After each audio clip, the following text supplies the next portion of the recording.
All right, so Justin is going to be our next speaker. Justin is the CEO and founder of Ader Company.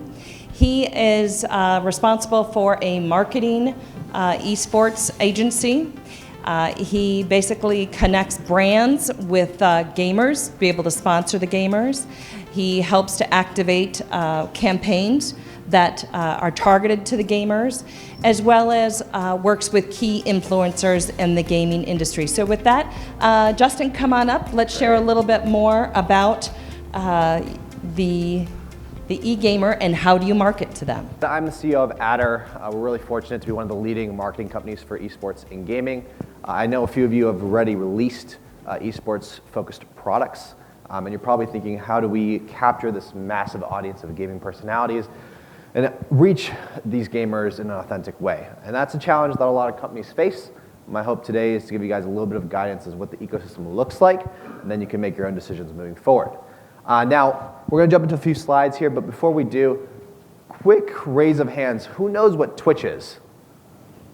Fantastic. Hey, Ninja's making the world famous. Okay. So primarily our service is focused on Twitch, and a lot of this presentation will look at what you can do across Twitch in the live environment. So talking about Twitch, this is their data, not mine. So I can't say it's empirical, but it seems pretty accurate.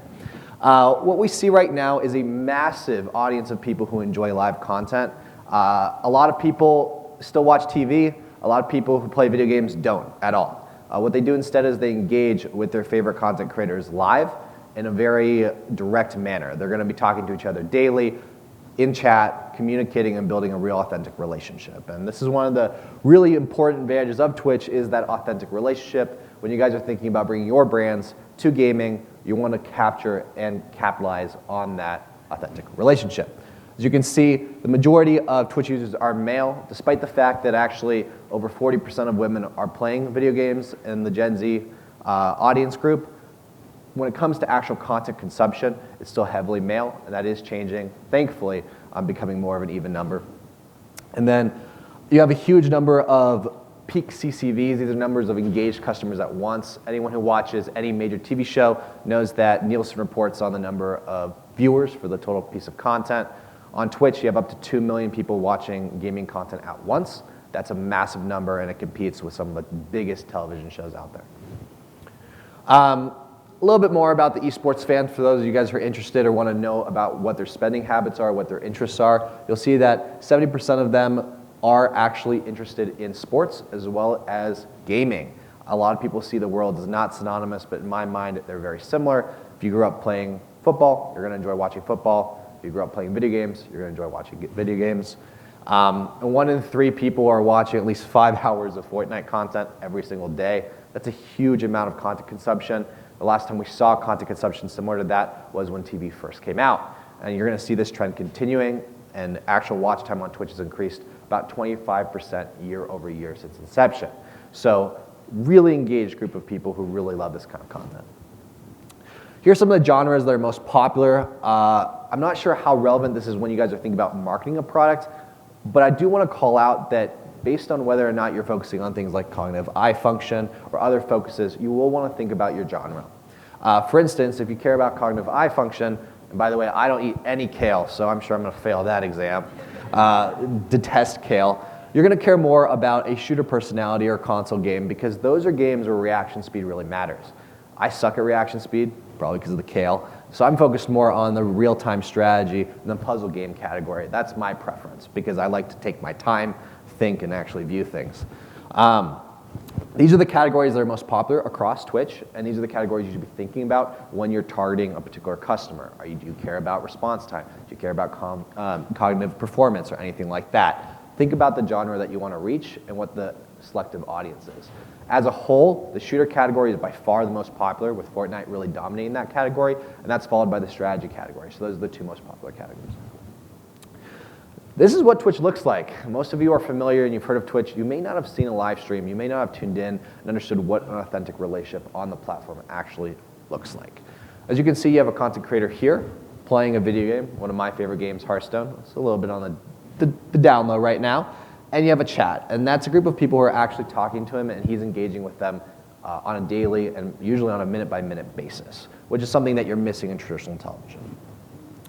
Now, what we're doing right here and what you're going to see right here is an example of a campaign that we ran for one of our investors and one of our larger partners, Disney and Fox. So they did the Deadpool promotion through us. They really were looking to drive a lot of authentic engagement for a product that targets an older millennial male, Deadpool.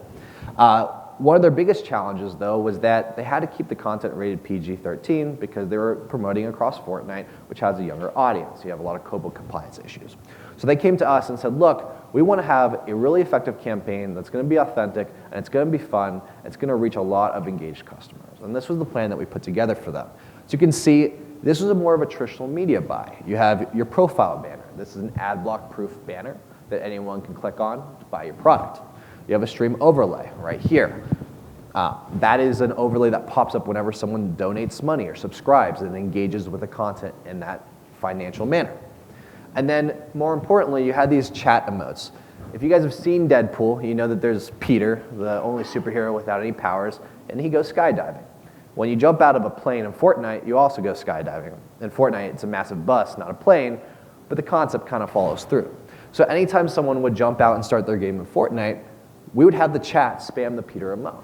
And this way, we were able to not just engage the chat through a promotion, but really get them excited about the promotion. We actually made this emote one of the most popular emotes on Twitch for a full month because people were super excited to engage with a content creator jumping out of a plane, and they associated with and connected with the Peter experience. So that's an example of a very high-level campaign for a major brand in the ecosystem that really authentically engaged an audience. Now, YouTube is another big part of the gaming culture. A lot of people think about Twitch when they think about gaming. Certainly a lot of you guys do. But YouTube is an evergreen platform for people who care about content that's going to live for a while. When you're building out your brand and you think about reaching gamers, obviously this kind of in-person engagement that you get on Twitch is really valuable. You're going to build a direct connection with your audience, but this is where people are going to discover your product long term because the content's going to live there, it's going to generate more views and more awareness.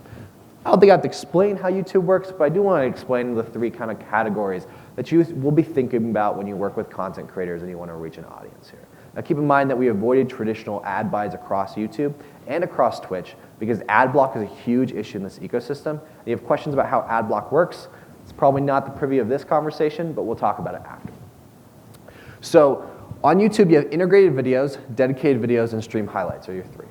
A stream highlight is the most obvious. You pay for some content on Twitch, you get that content on YouTube. They just cut it up and post it, usually at a heavily discounted rate.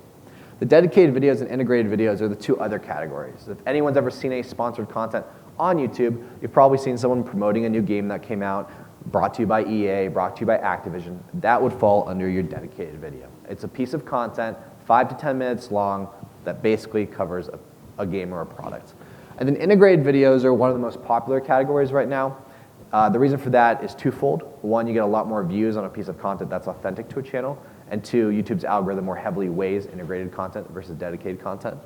An integrated content piece is where they're incorporating like a 30 to 45 second endorsement of your product in a longer 10 to 15 minute video. So the content stays very regular to what's on the channel already, and the endorsement is kind of how they promote and support your product.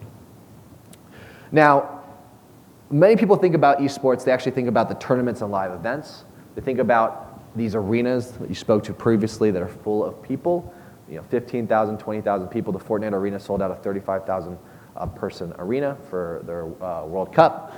And what we do and what a lot of the agencies in the ecosystem do is they help you kind of sponsor these events. There's a lot of in-person traffic there, which really matters for a lot of products, where you actually want people to test out your product, even test their own reaction speed over a 3-4 hour, maybe day-long period that they're at a conference, learn and see that these products work. And that's why you might be interested in actually working with some of the larger tournaments and events in the ecosystem so that people can really test your product and see that it works for them.